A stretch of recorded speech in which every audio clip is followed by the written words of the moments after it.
Hello students, so this is the 13th video of first module of computer organization.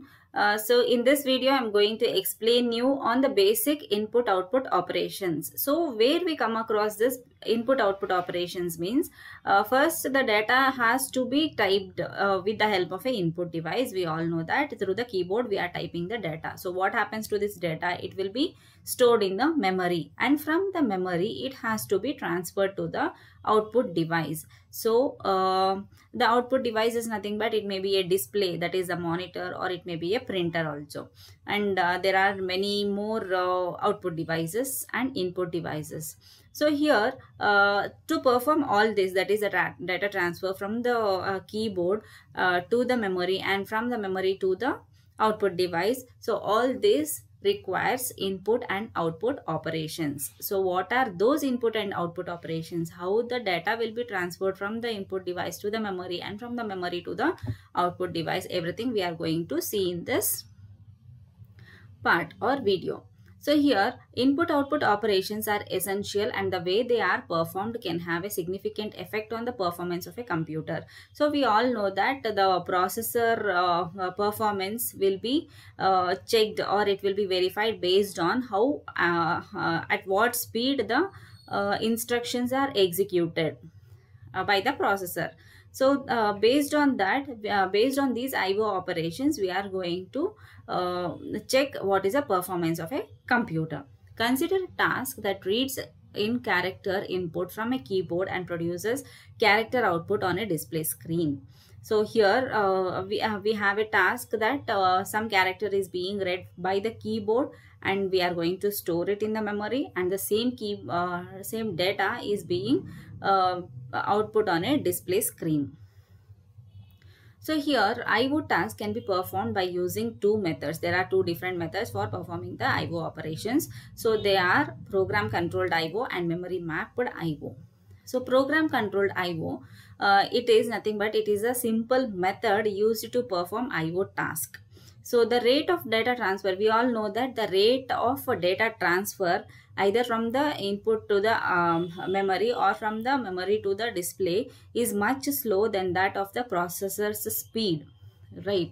So here how we are going to manage all these things? So the mechanism has to be used to synchronize the transfer of data between them is on input. What we are going to do is here in the diagram we can see here there is a bus. So bus, actually, as we all know earlier, I have explained you that what actually is a bus. It is a line which consists of address as well as data, both which has to be transferred from different parts or different units.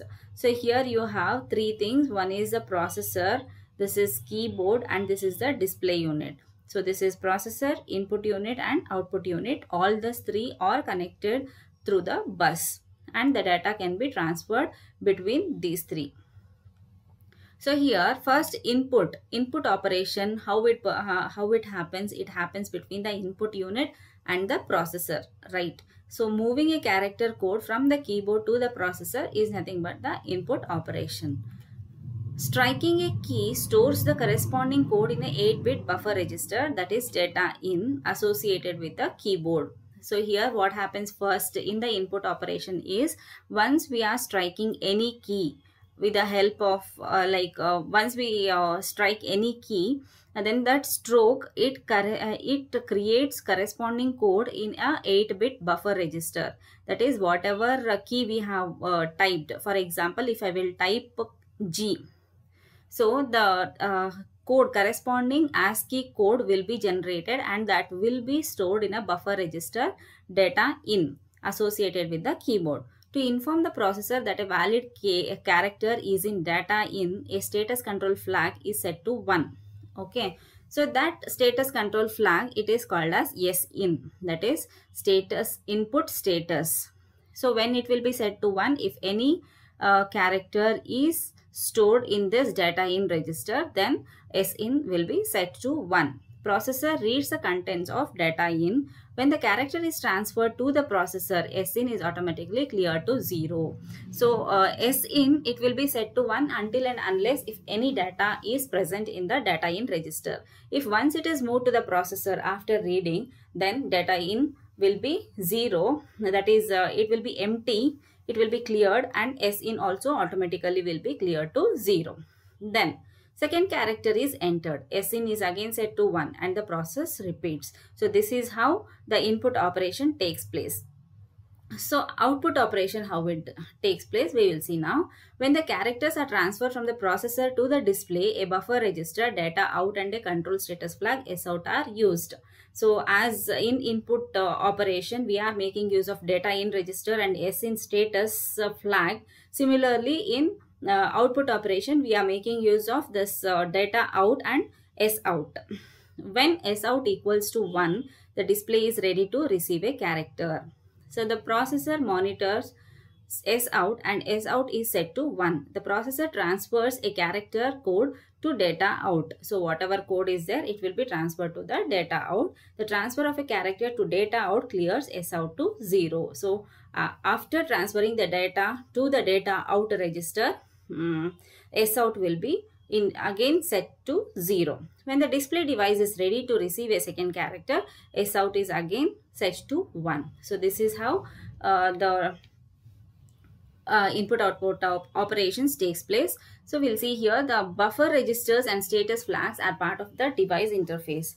To perform IO operations, machine instructions are needed. That is add instruction, load instruction, move instruction. So all these are the different types of instructions which are needed. So here to that check the status of a status flag and transfer data between the processor and IO devices. Input to the processor, we have one example here, one set of instruction, read wait branch to read wait if sin is equals to 0. Input from data into register 1. Output to the display, write data. So we are going to use write wait branch to write wait if sout equals to 0. Output from R1 to data out. So first, whatever data will be present, it will be stored in data out, and from there it will be stored in the register R1, and from there it will be sent to data out. When IO device and memory share the same address space, the arrangement is called memory mapped IO. So here, when the IO device and the memory will share the same address space. So here it was different address space. In this diagram, we can see here processor and the IO devices, they share different memory address. If they share same memory address, then we call that arrangement as memory mapped IO. Some memory address values are used for refer to peripheral device buffer registers such as data in and data out. No special instructions are needed to access the contents of these registers. So here we can go through with the example move byte. So the entire byte will be moved from data into R1.